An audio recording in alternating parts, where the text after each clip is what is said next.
Hey, what's up guys, it's Talon. Today I'm going to be bringing you guys a video about ganking. So I'm just going to go over the various different things that I look for when ganking and what you guys should pay attention to as well. So this first game I'm going to have just me going for scuttle and then kind of deciding on to gank after, and I'm going to explain to you guys why I do that. So here initially I'm kind of looking, I see them trading pretty heavily, so the health bars are low. One important thing to know is that the lower the health bars, obviously the easier the gank is going to be. Apart from just the health bars that I see being pretty low and the fact that I swept knowing that they don't have a vision around there, I also know that the wave, which I'm going to actually skip back and show you guys here, the wave is in a good spot for us, and I'm going to show you guys what a good wave looks like to gank on versus a bad one. So here you're going to see I scroll over to the wave and I look, and my teammates have less minions and less health on their minions than the opponents.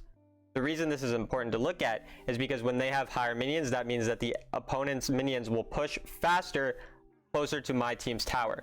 Because the minions will end up close to my team's tower, it means that it's going to be much easier for me to gank.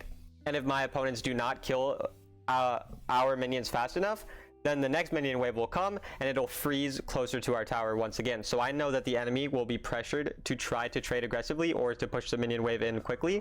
So for that reason, I know there's a potential to look for a gank here. So that's exactly what I'm going to do, as you guys will see here.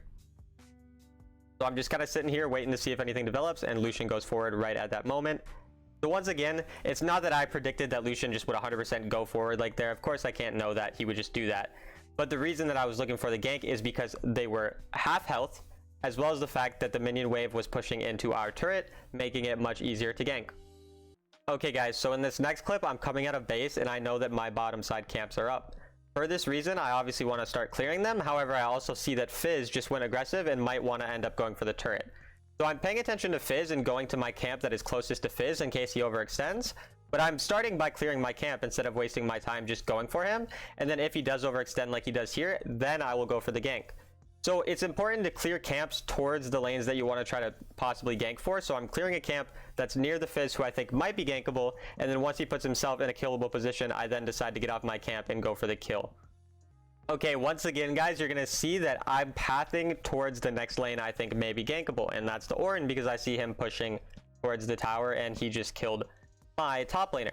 So for that reason, I'm not, again, just going straight to gank the Ornn. I'm clearing camps that are going towards the Ornn, focusing on my efficiency while still being in a position to possibly gank if he overextends. I'm never forcing these ganks unless they end up overextending. So once again, here he overextends and I'm already in the area because I'm clearing camps towards there. And then when they do overextend, I go for these kills. If Ornn didn't overextend there, what would I do? I just keep farming and I don't lose anything. I gain myself gold. I'm still getting myself strong. But if these opportunities do arise, then you're able to get some easy kills and snowball the game very, very easily. Okay guys, so once again, I'm coming out of base and I have this similar situation where I have camps on my top side of the map. So I end up going towards the top side of the map to clear my camps. However, here there's a fight that arises much more quickly. So I don't worry about clearing the camps. Instead, I go straight there to try to make some type of impact. So in this situation, once again, I'm just walking towards a lane where I know that I'm going to have camps to farm at the very least. And then I do see a potential kill opportunity. So I go for that and then just get a quick Q flash, ult, and then I just leave right after. Go right back to farming. Again, I'm already in the area to farm my camps. So once again, you look for the ganks, you farm, you go towards whatever lane looks potentially killable, and then you farm your camps in that lane, and you only really leave when you know you're going to pretty much guaranteed get a kill by going to try to go for the gank. And then once you're done with the gank, you go right back to farming. Okay guys, so now that I've explained how you path towards ganks, which is going towards lanes where you already have camps up and then you just farm towards that lane, now I'm going to talk about deciding what type of lanes to gank. So for this lane specifically, I have a Thresh who has very good gank setup. So anytime you have a champion who has really good gank setup, like champions with a lot of CC are good ways to engage, or even the Lantern, this is when you're really going to want to gank these lanes, because you can see it's very easy to gank because he has so much CC. He ends up, you know, Q flashing them. He's just able to set up the gank really easily for me. So since he has a lot of CC, I know it's going to be very easy if I just gank his lane to get easy kills. Okay guys, and for this same reason, you're going to see I end up going for a regank as soon as I can possibly get back there. Once again, I have the Thresh. He has Lantern. His wave is in a good spot, which I think is important too. I want to really note again, guys, very quickly, I'm going to look over at this lane. You're going to see how the enemy has way more minions. So if this enemy does not walk forward to try to kill these minions here, what's going to happen? They're going to lose them because the enemy minions will kill our minions since they have more of them. So the Gwen has to decide between going for the minions or potentially dying to a gank that she does not know is coming since she does not have vision of me. You're going to see here, she's eventually going to realize that she needs to get those minions. She's going to feel pressure to go get them, and then I'm going to be able to get an easy kill because of that. However, it is going to take a little bit of time. We're going to kind of be sitting here a bit. Since I see the wave state, I'm okay with sitting a bit longer because I know it's going to be a pretty likely gank, and then I end up going right back to farming my camp now, waiting for the gank opportunity to set itself up because of the fact that the lane is in a good spot to gank. So once again, you see Gwen feels pressure to go farm here. As she goes to farm, that's when we go for the gank opportunity, and we get a second free kill. Again, the two main things that we're paying attention to here are the fact that we have a Thresh who's very good at setting up ganks, and then additionally, the fact that the wave was in a good spot, pushing closer to our tower, meaning that the Gwen has to go forward to farm or else she's going to lose a lot of farm even if we don't end up killing her. Okay guys, so there's a few important things to note for this next gank that I go for. The first thing is I have no camps up. This means that I have nothing to do on the map apart from gank because there's no camps to farm. The only things I could do is either go for a gank or farm my opponent's camps, which you're going to see that I'm going to go look for my opponent's camps in a second. But another important thing apart from that is that I have my ultimate and Ashe has her ultimate. Ashe ultimate obviously can stun someone, and my ult can lock someone down as well. So the fact that we have multiple ways of locking someone down means that I want to look for a potential gank opportunity if I can. Now the Gwen shows up at a perfect time for us to easily counter gank her, and then we have the better CC and the better 2v2, so you can see we easily kill her. She barely does any damage to us. Yasuo ults me for no reason. I don't know what he was doing there, and so we end up getting a nice little opportunity there. We even draw the Fiora away from us and get her flash out, so we get a ton of value from that gank. Again, the main things that I was looking at is one, the fact that none of my camps were up, so I didn't have anything to do apart from look for ganks, and two, the fact that I had ultimate and Ashe had ultimate, leading to very easy gank setup. Okay guys, so this next one is a bit of a different situation, but the thing that I want you guys to take note of here is that I know my Garen wants to get a turret because of the fact that the wave's coming in, the fact that he got the Fiora a bit low, and the fact that the turret is low means my Garen's very obviously going to want to greed for a turret. So before I end up going to my top side to farm, I'm going to give my Garen a free turret by just hovering there in case he ends up getting ganked or anything, allowing him to easily get the turret, and I also get gold under myself, which is quite nice. And you're going to see we scare off the Fiora and get her flash and everything.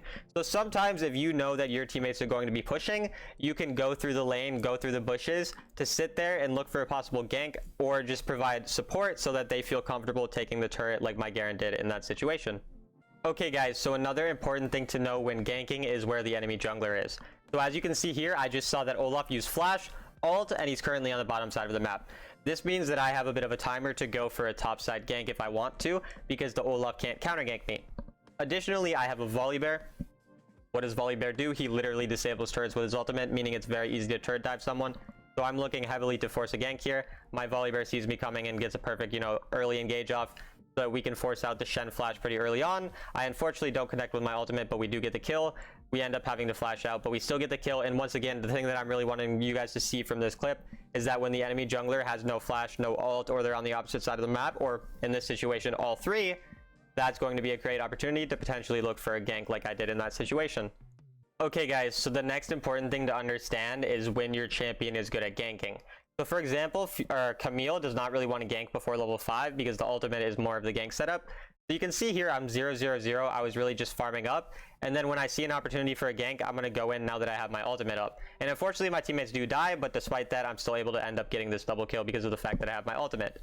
So had this been earlier on in the game, I wouldn't really be looking for any type of gank, just because again I don't have my ultimate, so I don't have many ways to gank. Now, of course, with Camille, I do have my third ability, so if I get level 3, it's possible. It's just quite difficult.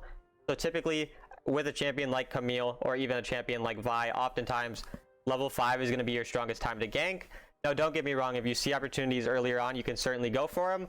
But when you have that really strong level 5 on, again, a champion like Camille, that's when you're really going to want to be more heavily looking for the ganks.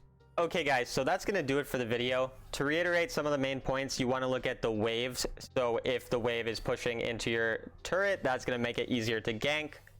You also want to look at the gank setup. So do you have a champion that you're ganking that has a lot of CC, like a Thresh or any type of engage support, or like a Volibear who can make it very easy to turret dive? When you have those situations, you're going to want to gank more often.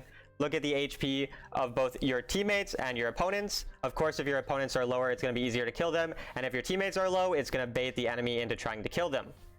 understand the jungler's location so that you can more effectively counter gank / gank the opposite side of the map when they can't counter gank you. And those are just going to be some of the main things that you guys are going to want to focus on, once again, when you're looking for ganks in Wild Rift. And then the last thing that I kind of forgot to mention is how effective you're going to be at ganking. So a champion like Camille is much better at ganking around level 5. Champions like Jarvan can gank earlier around level 2 or 3. So understanding when you can gank is also going to be the last important note to keep in mind.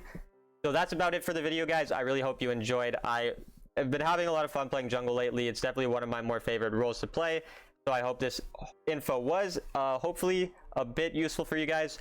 I normally am a player who really likes to focus on farming for myself, but even despite the fact that I like to farm so much, I will still take the opportunity to look for ganks when these factors are present. So I hope you guys can learn from it, and I'll see you guys in the next video.